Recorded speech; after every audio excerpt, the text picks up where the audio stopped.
And I'm joined today by Johann Hari. He is the author of Magic Pill. And we're going to talk more about Ozempic and all the drugs related to that, the risks and also the benefits. So, Johann, thanks for joining me today. First of all, why did you decide to delve into these types of drugs?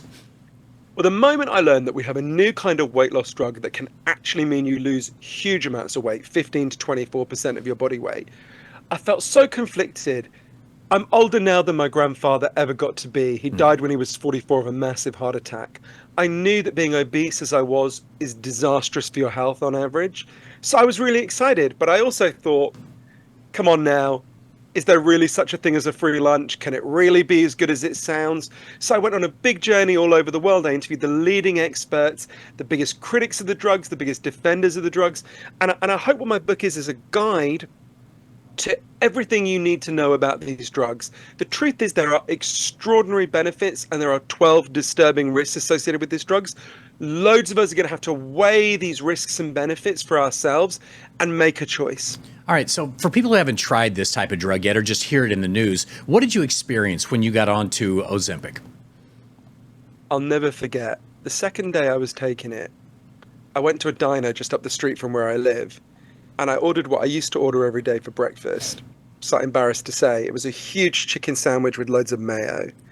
And before Ozempic, I would wolf it down, and I would still want some potato chips. And I had 3 mouthfuls, maybe 4, and I just felt full. I couldn't eat anymore. And that's what happened to my eating from then on. So we know what these drugs do is they massively dial up your satiety, your sense of being full. And so you don't want to eat very much. It's a very weird sensation. Yeah, especially for somebody like yourself who struggled with weight. I have as well. But I find it interesting. You know, you're talking about a drug here, but sometimes I think left out of the equation is the drug, what some people call it, called fructose, which has skyrocketed the obesity. So I find it interesting that so many people are coming out against these drugs. And I wonder how much of the food industry has to do with that. Did you find any of that in your research, that these food companies, fast food, whoever might be, is saying, whoa, this could be a real risk to our business? Yeah, you're right. So what we know is that we have this tremendous need for these drugs because of the food we're eating, right? The food we eat, processed and ultra-processed food, which basically didn't exist until like 50 years ago in anything like its modern form and now makes up most of our diet, profoundly undermines our ability to ever feel full. In my book, Magic Pill, I go through the evidence on this. It's very clear. This food we're eating makes it really hard for you to know when to stop eating. And what these drugs do is they give you back your sense of fullness. They give you back your sense of satiety, but at a cost. Processed food has put us in a trap. And these drugs are a risky, rusty trapdoor. And we need to decide whether to go through them or not. Yeah, so as far as you were concerned, when you started digging into, obviously it worked for you, right? Your appetite went away, you lost a lot of weight. When you started digging into the risks, what did you find that stood out the most that would be a risk of these types of drugs? I mean, there's quite a lot of risks. So you've got to weigh 2 sets of risks here. There's the risks of being obese, which are enormous, against the risk of these drugs. Some doctors think they increase the risk of thyroid cancer. Some other doctors are concerned about the risks to pregnant women. We know that when you give these drugs to rats, they're significantly more likely to have babies with birth deformities. I'm extremely worried about people with eating disorders getting a hold of these drugs. As Dr. Kimberly Dennis, one of the leading eating disorders experts in the United States, put it to me, these drugs are rocket fuel for eating disorders. Actually, the worst effect for me was something I really didn't see coming. I remember the exact moment I learned about it. I was in a branch of KFC in Vegas. I'd had a bad day, and I went in and I ordered what I would have ordered before I was taking Ozempic to make myself feel better. I ordered a bucket of fried chicken, and I had one of the drumsticks, and I suddenly realized, oh, I can't eat this. And I felt awful. And some doctors are warning that some people seem to be becoming depressed or even suicidal on these drugs. Now, it wasn't that bad for me, but I think what happens with these drugs is they radically interrupt your eating patterns. Obviously, that's why you lose weight, and that mostly has good effects. But what that can do is bring to the surface some of the deep underlying emotional reasons why you ate, right? I go through in my book the emotional drivers of eating. And when those are taken away from you, that can be a good thing. Turns out there are better ways to deal with feeling bad than Colonel Sanders. But that can be a very difficult transition, right? So I think that's, in addition to talking about the risks and benefits in my book Magic Pill, what I really want people to learn from it is to be prepared for a lot of the things that happen to you. Many of them good, some of them bad. There's a lot that we're not talking about here. You know, one thing, and this is very personal to me too, because I lost my father. I'm about the age that my father was when he died, because he was about 400 pounds. And as he talked to doctors, they kept saying, well, if you're going to do this, that might be bad for your health. If you do this, it might be bad for your health. And here I am on the outside saying, if you stay 400 pounds, that's going to kill you. And it absolutely did. So, you know, maybe I'm too personal or too close to this when I hear people say, oh, there's a risk associated with that. Well, if we don't get the obesity epidemic under control, we're going to have all kinds of problems. I mean, just look at the kids these days. What is it, like nearly 50% are overweight and obese already? We didn't even experience that when you and I were younger.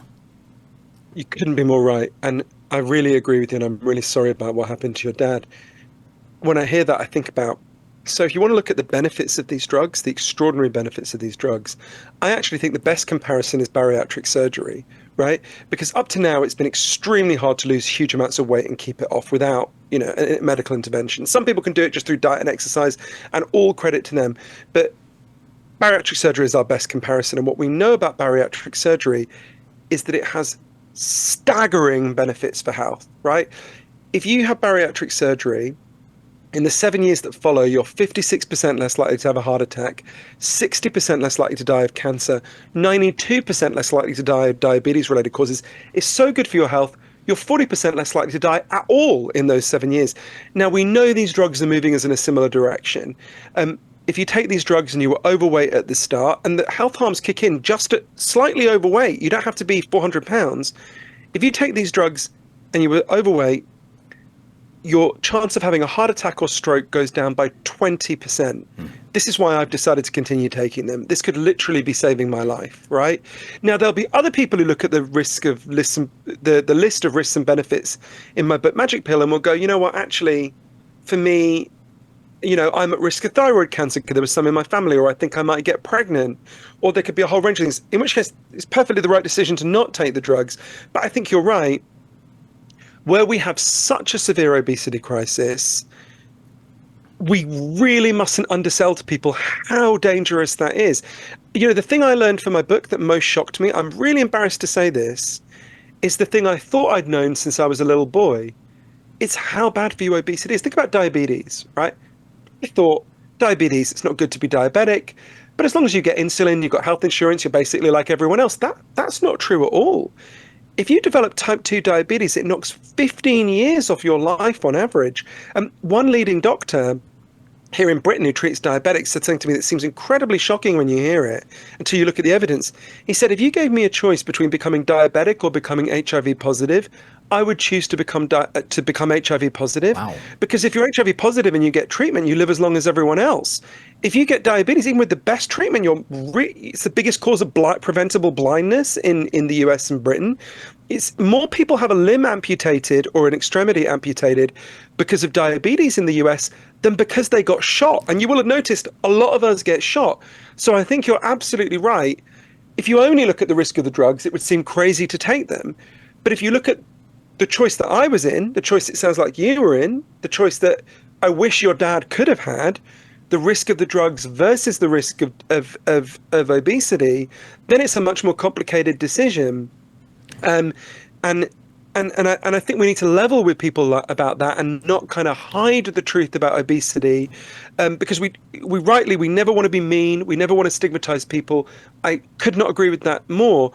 But also, if you love people, you don't turn a blind eye to the fact that they might die. That's not a form of love. Yeah. Hey, Johann, before we go here, we're almost out of time, but I want to talk about the business aspect. I've always said if you want to trust the people with their opinions, you trust the business people because they have money on the line. In this case, Barclays Bank has said this is going to be a $200 billion industry. You have other drugs like tesofensine coming down the road, which are going to be just as good as this, I believe.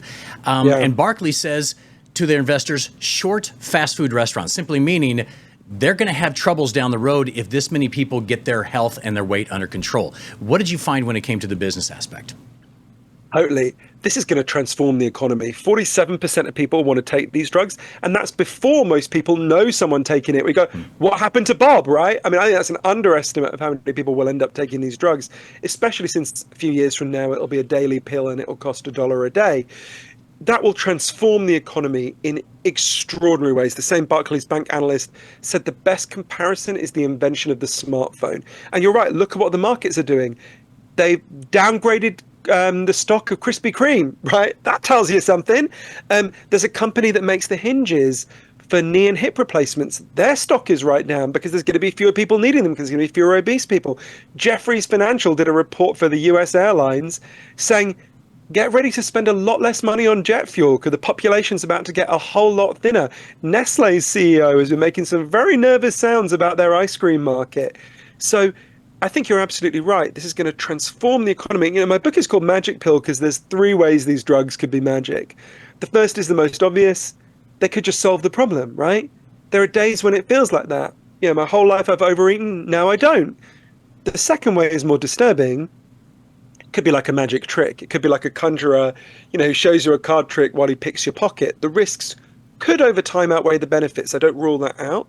The third way, actually, I think is the most likely. Think about the stories of magic that we grew up with as kids. Think about Aladdin, right?